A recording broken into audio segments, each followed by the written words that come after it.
नमस्कार दोस्तों। आज कहानी सुनेंगे कि इस अंक में हम प्रेमचंद द्वारा लिखी गई कहानी रानी सारंधा सुनेंगे। अंधेरी रात के सन्नाटे में धसान नदी चट्टानों से टकराती हुई सुहावनी मालूम देती थी, जैसे घुमुर घुमुर करती हुई चक्कियां। नदी के दाहिने तट पर एक टीला है। उस पर एक पुराना दुर्ग बना हुआ है, जिसको जंगली वृक्षों ने घेर रखा है। टीले के पूर्व की ओर एक छोटा सा गांव है। यह गढ़ी और गांव दोनों एक बुंदेला सरदार के कीर्ति चिन्ह हैं। शताब्दियां व्यतीत हो गईं। बुंदेलखंड में कितने ही राज्यों का उदय और अस्त हुआ। मुसलमान आए और गए, बुंदेला राज उठे और गिरे। कोई गांव, कोई हल्का ऐसा ना था जो इन दुर्व्यवस्थाओं से पीड़ित ना हो। मगर इस दुर्ग पर किसी शत्रु की विजय पताका ना लहराई और इस गांव में किसी विद्रोह का भी पदार्पण ना हुआ। यह उसका सौभाग्य था। अनिरुद्ध सिंह वीर राजपूत था। वह जमाना ही ऐसा था जब मनुष्य मात्र को अपने बाहुबल और पराक्रम का ही भरोसा होता था। एक ओर मुसलमान सेनाएं पैर जमाए खड़ी रहती थीं, तो दूसरी ओर बलवान राजा अपने निर्बल भाइयों का गला घोंटने पर तत्पर रहते थे। अनिरुद्ध सिंह के पास सवारों और प्यादों का एक छोटा सा मगर सजीव दल था। इससे वह अपने कुल और मर्यादा की रक्षा किया करते थे। उसे कभी चैन से बैठना नसीब ना होता था। 3 वर्ष पहले उसका विवाह शीतला देवी से हुआ था। मगर अनिरुद्ध विहार के दिन और विलास की रातें पहाड़ों में काटता था, और शीतला उसकी जान की खैर मनाने में वह कितनी बार पति से अनुरोध कर चुकी थी, कितनी बार उसके पैरों पर गिरकर रोई थी कि तुम मेरी आंखों से दूर ना हो, मुझे हरिद्वार ले चलो, मुझे तुम्हारे साथ वनवास अच्छा लगता है, वह वियोग अब नहीं सहा जाता। उसने प्यार से कहा, जिद से कहा, विनय की, मगर अनिरुद्ध बुंदेला था। शीतला अपने किसी हथियार से उसे परास्त न कर सकी। अंधेरी रात थी, सारी दुनिया सोती थी, तारे आकाश में जागते थे। शीतला देवी पलंग पर पड़ी करवटें बदल रही थीं, और उसकी ननद सारंधा फर्श पर बैठी मधुर ध्वन में गाती जा रही थी, बिनु रघुवीर कटत नहीं रहना। शीतला ने कहा, जी ना जलाओ, क्या तुम्हें भी नींद नहीं आती? सारंधा बोली, तुम्हें लोरी सुना रही हूं। शीतला बोली, मेरी आंखों से नींद लोप हो गई है। सारंधा ने कहा, किसी को ढूंढने गई होगी। इतने में द्वार खुला और एक गढ़े हुए बदन के रूपवान पुरुष ने भीतर प्रवेश किया। यह अनिरुद्ध था। उसके भीगे कपड़े और बदन पर कोई हथियार न था। शीतला चारपाई से उतरकर जमीन पर बैठ गई। सारंधा ने पूछा, भैया यह कपड़े भीगे क्यों हैं? अनिरुद्ध बोला, नदी तैर कर आया हूं। सारंधा ने फिर पूछा, तो हथियार कहाँ हो गए? अनिरुद्ध बोला, सब छिन गए। सारंधा बोली, और साथ के आदमी? अनिरुद्ध ने कहा, सबने वीर गति प्राप्त कर ली। शीतला ने दबी जवान से कहा, ईश्वर ने ही कुशल किया। मगर सारंधा के तीवरों पर बल पड़ गए और मुखमंडल गर्व से सतेज हो गया।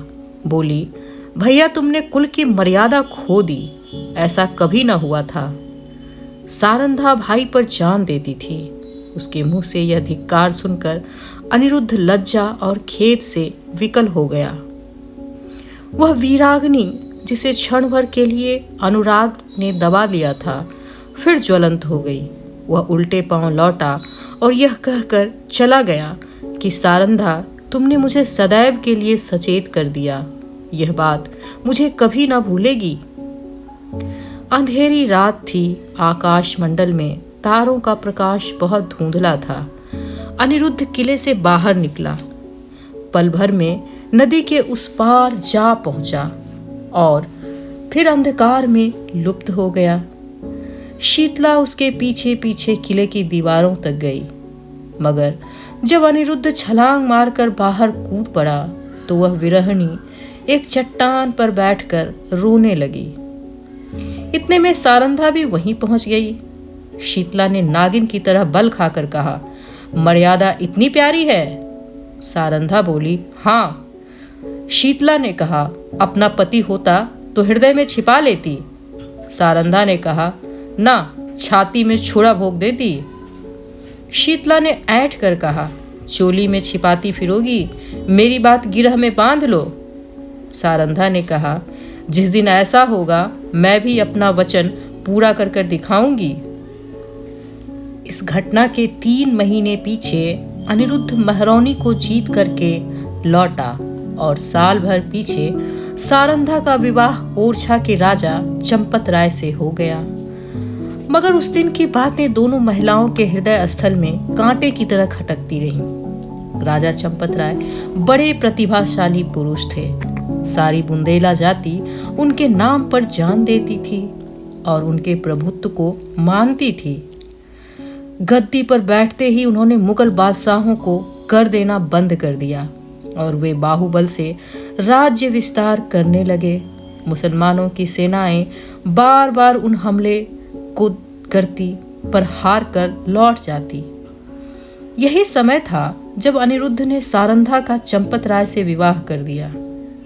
सारंधा ने मुंह मांगी मुराद पाई। उसकी यह अभिलाषा कि मेरा पति बुंदेला जाति का कुल तिलक हो पूरी हुई। यद्यपि राजा के रनिवास में 5 रानियां थीं, मगर उन्हें शीघ्र ही मालूम हो गया कि वह देवी जो हृदय में मेरी पूजा करती है सारंधा है। परंतु कुछ ऐसी घटनाएं हुई कि चंपत राय को मुगल बादशाह का आश्रित होना पड़ा।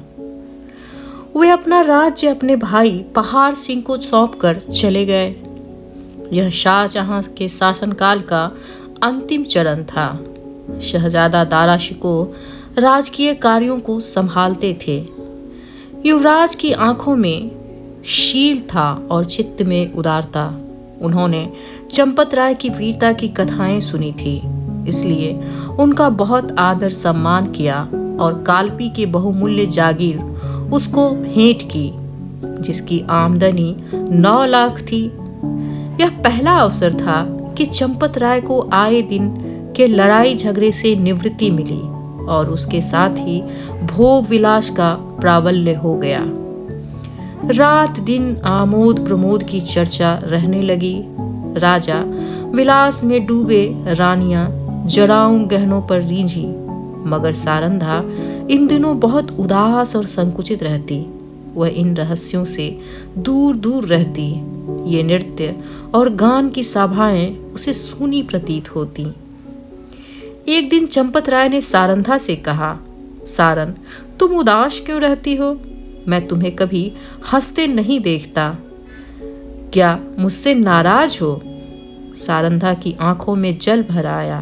बोली, स्वामी जी, आप क्यों ऐसा विचार करते हैं? जहां आप प्रसन्न हैं वहां मैं भी खुश हूं। चंपत राय बोले, मैं जब से यहाँ आया हूँ मैंने तुम्हारे मुख कमल पर कभी मनोहारिणी मुस्कुराहट नहीं देखी।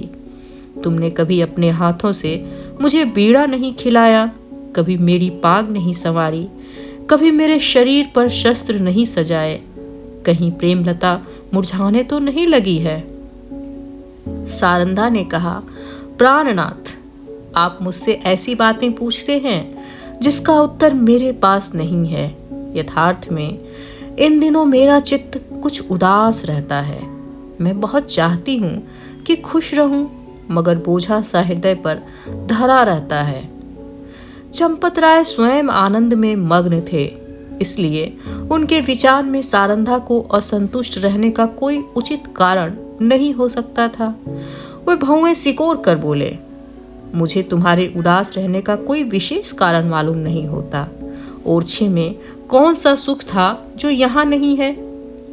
सारंधा का चेहरा लाल हो गया। बोली, मैं कुछ कहूँ? आप नाराज तो नहीं होंगे?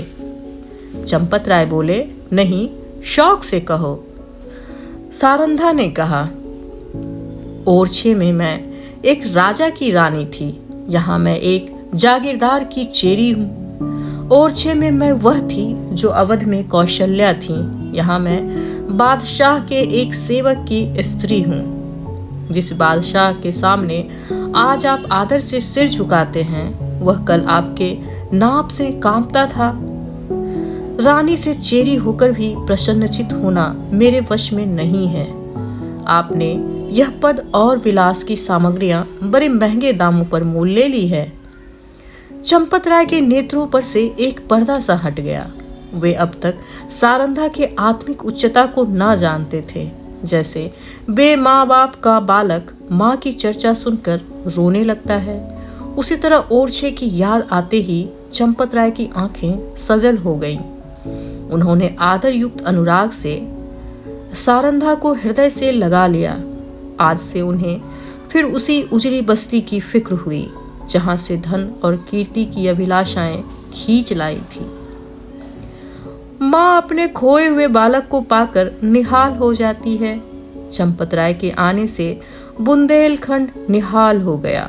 ओरछे के भाग जागे, नौबतें झरने लगी और फिर सारंधा के कमल नेत्रों में जातीय अभिमान का आभास दिखाई देने लगा।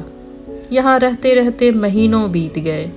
इस बीच में शाहजहां बीमार पड़ा। पहले से ईर्ष्या की अग्नि दहक रही थी। यह खबर सुनते ही ज्वाला प्रचंड हुई। संग्राम की तैयारियां होने लगी। शहजादे मुराद और मुहिद्दीन अपने अपने दल लेकर दक्षिण में चले गए। वर्षा के दिन थे। उर्वरा भूमि रंग बिरंगे फूल सौंदर्य दिखाती थी। मुराद और मुहिउद्दीन उमंगों से भरे हुए कदम बढ़ाते चले आ रहे थे, यहाँ तक कि धौलपुर के निकट चंबल के तट पर आ पहुंचे। परंतु उन्होंने बादशाही सेना को अपने शुभागमन के निमित्त तैयार किया था।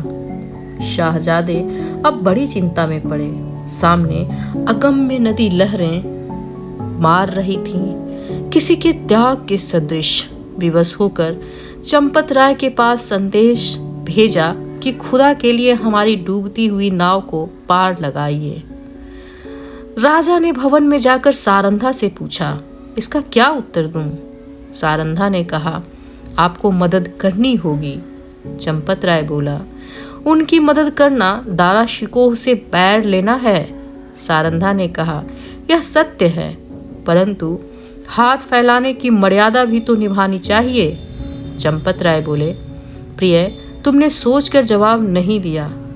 सारंधा आगे कही, प्राणनाथ, मैं अच्छी तरह जानती हूँ कि यह मार्ग कठिन है।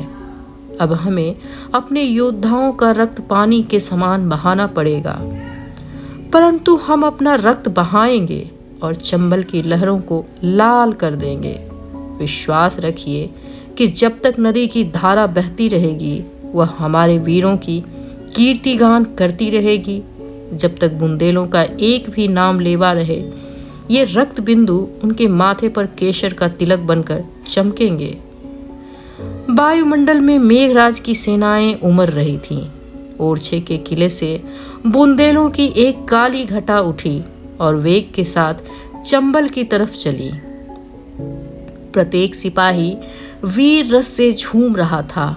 सारंधा ने दोनों राजकुमारों को गले से लगा लिया और राजा को पान का बीरा देकर कहा, बुंदेलों की लाज अब तुम्हारे हाथ में है। आज उसका एक एक अंग मुस्कुरा रहा है और हृदय हुलसित है। बुंदेलों की यह सेना देखकर शाहजादे फूले न समाये।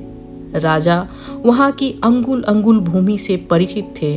उन्होंने बुंदेलों को तो एक आड़ में छिपा दिया और शहजादों की फौज को सजाकर नदी के किनारे किनारे पश्चिम की ओर चले। दारा शिकोह को भ्रम हुआ कि शत्रु किसी अन्य घाट से नदी उतरना चाहता है। उन्होंने घाट पर से मोर्चे हटा लिए। घाट में बैठे हुए बुंदेले उसी ताक में थे। बाहर निकल पड़े और उन्होंने तुरंत ही नदी में घोड़े डाल दिए। चंपत राय ने शाहजादा दारा शिकोह को फुलावा देकर अपनी फौज घुमा दी और वह बुंदेलों के पीछे चलता हुआ उस पार उतर आया। इस कठिन चाल में 7 घंटों का विलंब हुआ, परंतु जाकर देखा तो 700 बुंदेलों की लाशें तड़प रही थीं। राजा को देखते ही बुंदेलों की हिम्मत बंध गई। शाहजादों की सेना ने भी अल्लाह अकबर की ध्वनि के साथ धावा किया। बादशाही सेना में हलचल पड़ गई। उनकी पंक्तियां छिन्न भिन्न हो गई। हाथों हाथ लड़ाई होने लगी, यहाँ तक कि शाम हो गई। रणभूमि रुधिर से लाल हो गई और आकाश में अंधेरा हो गया। घमासान की मार हो रही थी। बादशाही सेना शाहजादों को दबाए जाती थी। अकस्मात पश्चिम से फिर बुंदेलों की एक लहर उठी और इस वेग से बादशाही सेना की पुश्त पर टकराई कि उसके कदम उखड़ गए। जीता हुआ मैदान हाथ से निकल गया। लोगों को कुतूहल था कि यह दैवी सहायता कहां से आई। सरल स्वभाव के लोगों की धारणा थी कि यह फतह के फरिश्ते हैं, शहजादों की मदद के लिए आए हुए हैं। परंतु जब राजा चंपत राय निकट गए तो सारंधा ने घोड़े से उतरकर उनके पैरों पर सिर झुका दिया। राजा को असीम आनंद हुआ। यह सारंधा थी। समर भूमि का दृश्य इस समय अत्यंत दुखमय था। थोड़ी देर पहले जहां सजे हुए वीरों के दल थे, वहां अब बेजान लाशें तड़प रही थीं। मनुष्य ने अपने स्वार्थ के लिए अनादिकाल से ही भाइयों की हत्या की है। अब विजयी सेना लूट पर टूटी। पहले मर्दों से लड़ते थे। वह वीरता और पराक्रम का चित्र था। यह नीचता और दुर्बलता की ग्लानिप्रद तस्वीर थी। उस समय मनुष्य पशु बना हुआ था, अब वह पशु से बढ़कर चल गया था। इस नोच खसोट में लोगों को बादशाही सेना के सेनापति वली बहादुर खां की लाश दिखाई दी। उनके निकट उसका घोड़ा खड़ा हुआ अपनी दुम से मक्खियां उड़ा रहा था। राजा को घोड़ों का शौक था। देखते ही वह उस पर मोहित हो गया। यह इराकी जाति का अति सुंदर घोड़ा था। एक एक अंग सांचे में ढला हुआ।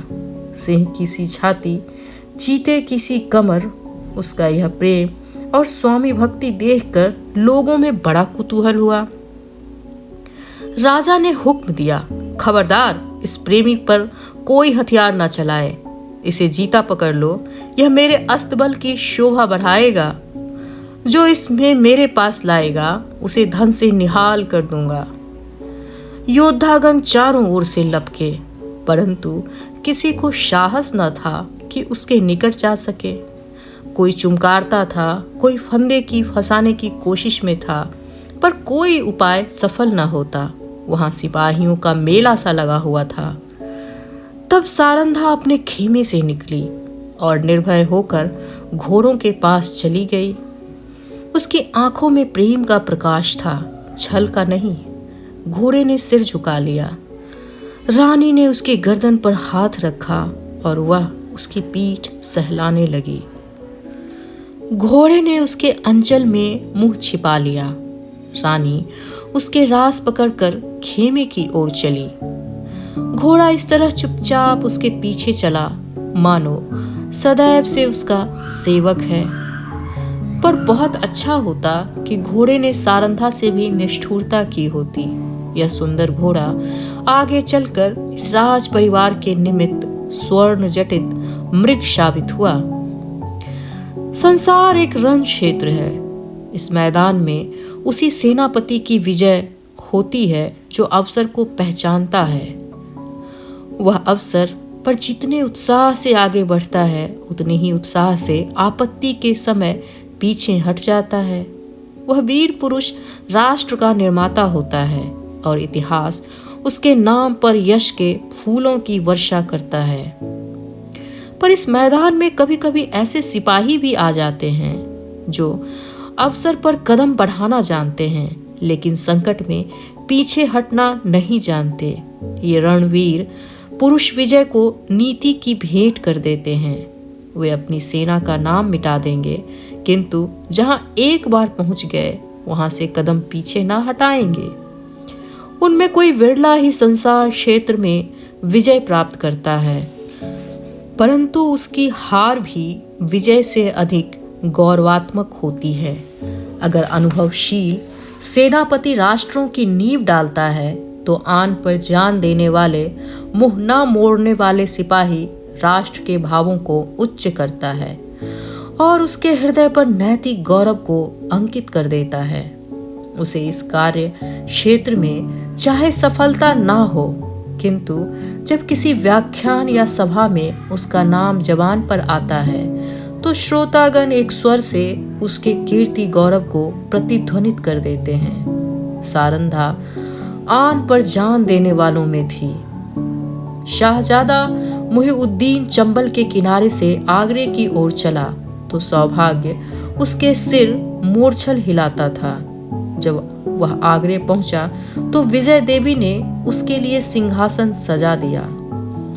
औरंगजेब गुणज्ञ थे। उसने बादशाही सरदारों के अपराध क्षमा कर दिए, उनके राज्य पद लौटा दिए और राजा चंपत राय को उसके बहुमूल्य कृतों के उपलक्ष्य में बाहर हजारी मनसब प्रदान किए। ओरछा से बनारस और बनारस से जमुना तक उसकी जागीर नियत की गई। बुंदेला राजा फिर राज सेवक बना। वह फिर सुख विलास में डूबा और रानी सारंधा फिर पराधीनता के शोक में घुलने लगी। वली बहादुर खां बड़ा वाक चतुर मनुष्य था। उसकी मृदुता ने शीघ्र ही उसे बादशाह आलमगीर का विश्वास पात्र बना दिया। उस समय राजसभा में सम्मान की दृष्टि से उसे देखने लगे। खां साहब के मन में अपने घोड़े के हाथ से निकल जाने का बड़ा शोक था। एक दिन कुंवर छत्रसाल उसी घोड़े पर सवार होकर सैर को गया था। वह खां साहब के महल की तरफ से जा निकला। वली बहादुर ऐसे ही अवसर की ताक में था। उसने तुरंत अपने सेवक को इशारा किया। राजकुमार अकेला क्या करता? पांव पांव घर आया और उसने सारंधा से समाचार बयां किया।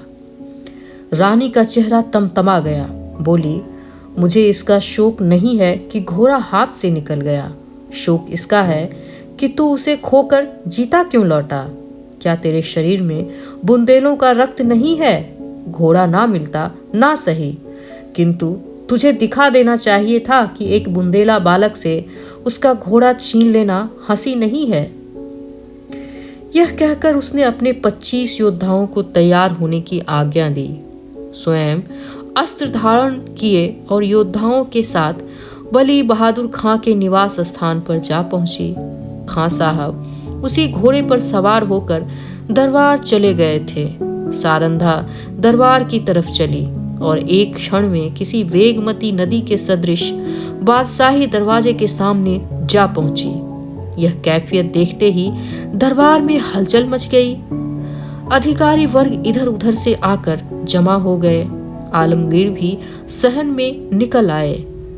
लोग अपनी अपनी तलवारें संभालने लगे और चारों ओर शोर मच गया। कितने ही नेत्रों ने इसी दरबार में अमर सिंह की तलवार की चमक देखी थी। उन्हें वही घटना फिर याद हो आई। सारंधा ने उच्च स्वर में कहा, खां साहब, बड़ी लज्जा की बात है। आपने वही वीरता जो चंबल के तट पर दिखानी चाहिए थी, आज एक अबोध बालक के सम्मुख दिखाई। क्या यह उचित था कि आप उससे घोड़ा छीन लेते? वली बहादुर खां की आंखों से अग्नि की ज्वाला निकल रही थी। वे कड़ी आवाज में बोले, किसी गैर को क्या मजाल है कि वह मेरी कोई चीज को काम में ले आए?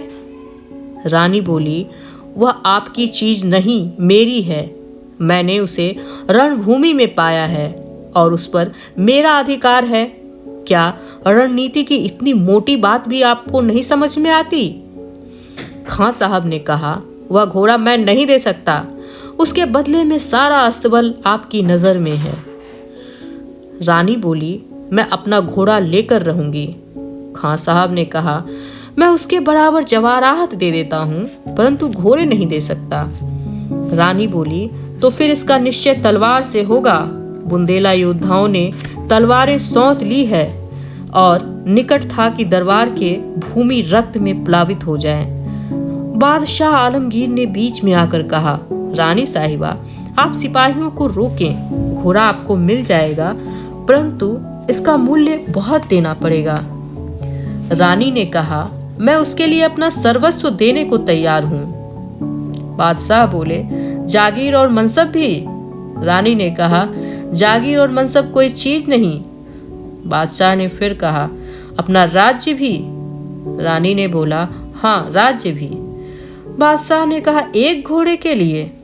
रानी बोली, नहीं, उस पदार्थ के लिए जो संसार में सबसे अधिक मूल्यवान है।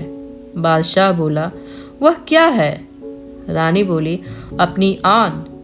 इस भांति रानी ने घोड़े के लिए अपनी विस्तृत जागीर, उच्च राज और राज सम्मान सब हाथ से खोया। और केवल इतनी ही नहीं, भविष्य के लिए कांटे बोए। इस घड़ी से अंत दशा तक चंपत राय को शांति न मिली। राजा चंपत राय ने फिर ओरछे के किले में पदार्पण किया। उन्हें मनसब और जागीर के हाथ से निकल जाने का अत्यंत शोक हुआ, किंतु उन्होंने अपने मुंह से शिकायत का एक शब्द भी नहीं निकाला। वे सारंधा के स्वभाव को भली भांति जानते थे। शिकायत इस समय उसके आत्मगौरव पर कुठार का काम करती। कुछ दिनों यहाँ शांतिपूर्वक व्यतीत हुए, लेकिन बादशाह सारंधा की कठोर बात भूलना न था। वह क्षमा करना जानता ही न था। जो ही भाइयों की ओर से निश्चिंत हुआ, उसने एक बड़ी सेना चंपत राय का गर्व चूर्ण करने के लिए भेजी और 22 अनुभवशील सरदार इस मुहिम पर नियुक्त किए गए। शुभकरण बुंदेला बादशाह का सूबेदार था।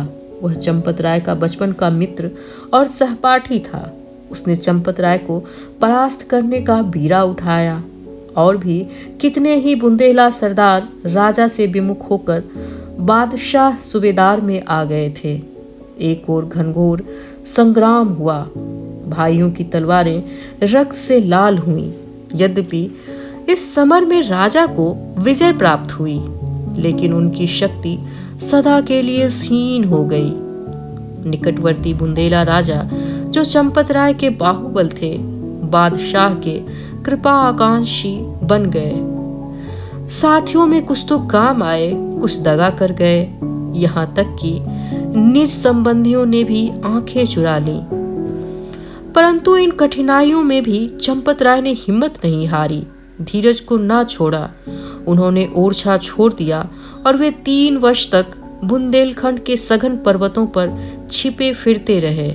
बादशाही सेनाएं शिकारी जानवर की भांति सारे देश में मंडरा रही थी। आए दिन राजा का किसी न किसी से सामना हो जाता था। सारंधा सदैव उनके साथ रहती और उनका साहस बढ़ाया करती। बड़ी बड़ी विपत्तियों में जबकि धैर्य लुप्त हो जाता है और आशा साथ छोड़ देती थी, आत्मरक्षा का धर्म उसे संभाले रहता था। 3 साल के बाद अंत में बादशाह के सूबेदार ने आलमगीर को यह सूचना दी कि इस शेर का शिकार आपके सिवाय किसी से ना होगा।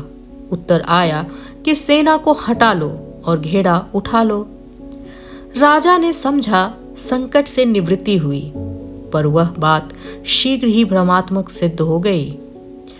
3 सप्ताह से बादशाही सेना ने ओरछा घेर रखा है। जिस तरह कठोर वचन हृदय को छेद डालते हैं, उसी तरह तोपों के गोलों ने दीवारों को छेद डाला। किले में 20,000 आदमी घिरे हुए हैं, लेकिन उनमें आधे से अधिक स्त्रियां और उनमें भी बालक हैं। मर्दों की संख्या दिनों दिन न्यून होती जाती है। जाने अनजाने के मार्ग चारों तरफ से बंद है। हवा का भी गुजर नहीं। रसद का सामान बहुत कम रह गया है। स्त्रियां पुरुषों और बालकों को जीवित रहने के लिए आप उपवास करती हैं। लोग बहुत हताश हो रहे हैं। औरतें सूर्य नारायण की ओर हाथ उठा उठाकर शत्रु को कोसती है। बालक वृंद मारे क्रोध के दीवारों की आड़ से उन पर पत्थर फेंकते हैं, जो मुश्किल से दीवार के उस पार जाते हैं। राजा चंपत राय स्वयं ज्वर से पीड़ित हैं। उन्होंने कई दिनों से चारपाई नहीं छोड़ी। उन्हें देखकर लोगों को कुछ ढाढ़स होता था, लेकिन उनकी बीमारी से सारे किले में नैराश्य छाया हुआ था। राजा ने सारंधा से कहा, आज शत्रु जरूर किले में घुस आएंगे। सारंधा ने कहा, ईश्वर ना करे उन आंखों से वह दिन देखना पड़े। राजा बोले, मुझे बड़ी चिंता है इन अनाथ स्त्रियों और बालकों की।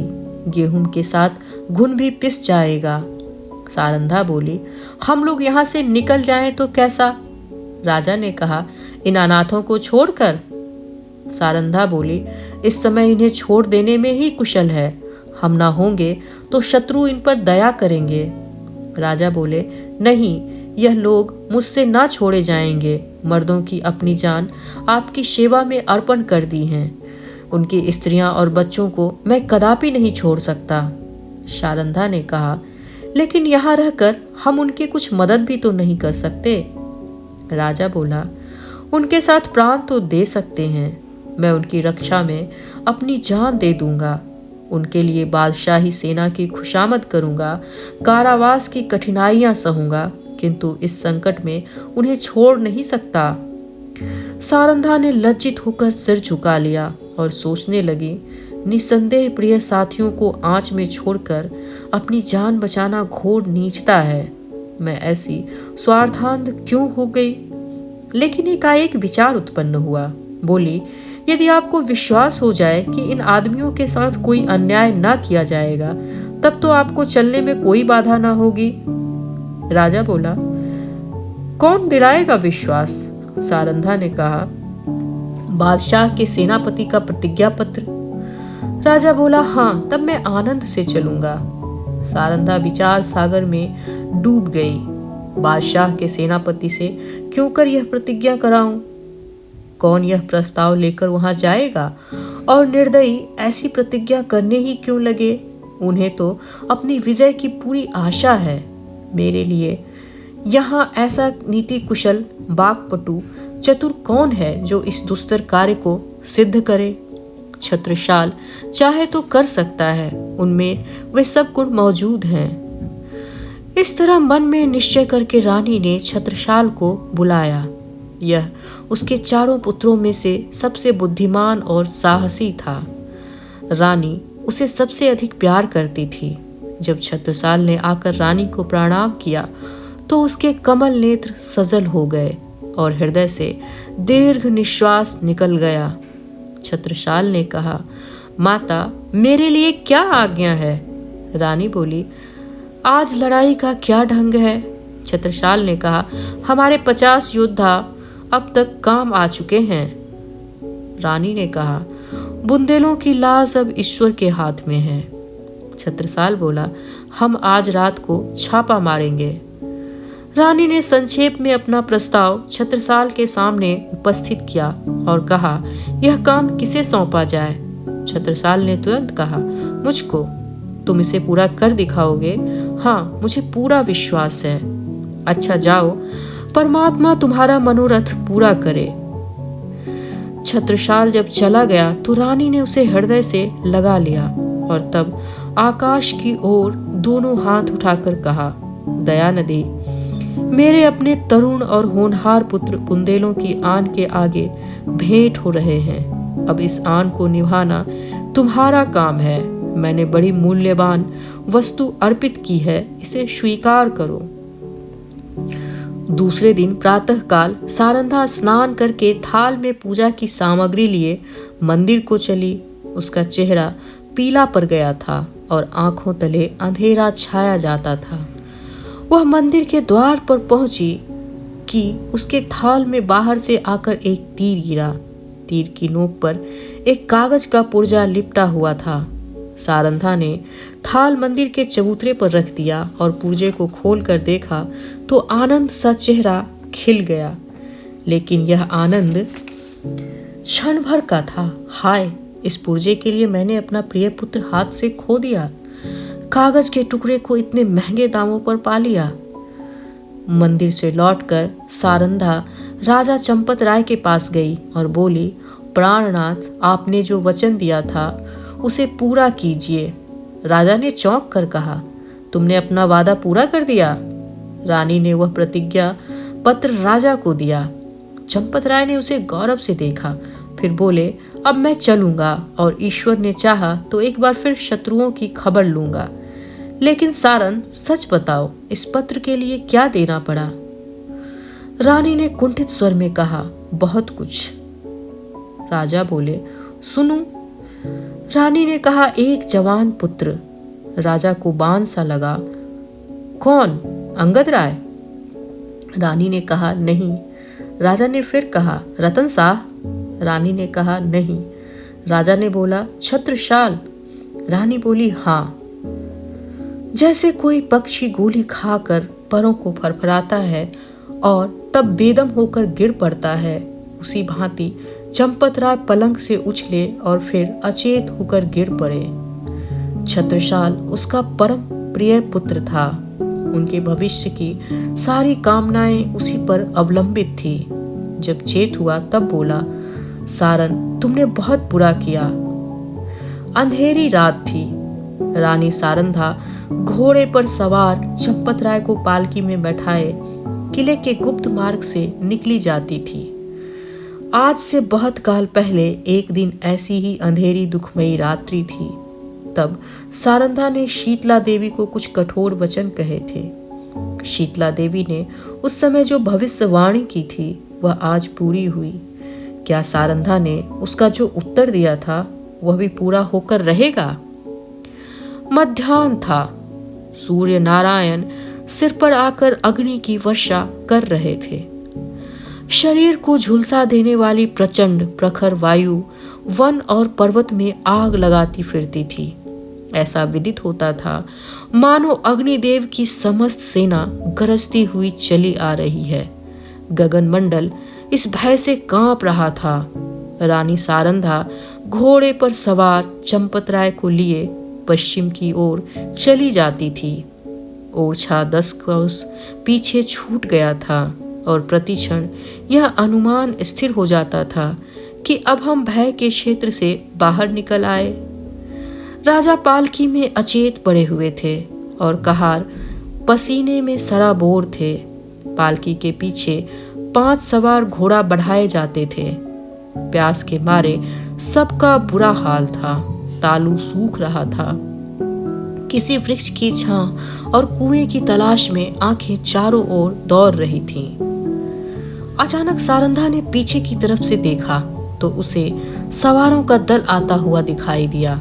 उसका माथा ठनका कि अब कुशल नहीं होगा, यह लोग अवश्य हमारे शत्रु हैं। फिर विचार हुआ कि शायद मेरे राजकुमार अपने आदमियों को लिए हमारी सहायता के लिए आ रहे हैं। नैराश्य में भी आशा साथ नहीं छोड़ती। कई मिनट तक वह इसी आशा और भय की अवस्था में रही, यहाँ तक कि दल निकट आ गया और सिपाहियों के वस्त्र साफ नजर आने लगे। रानी ने ठंडी सांस ली और उसका शरीर तृणवत कांपने लगा। यह बादशाही सेना के लोग थे। सारंधा ने कहारों से कहा, डोली रोक लो। बुंदेला सिपाहियों ने भी तलवारें खींच ली।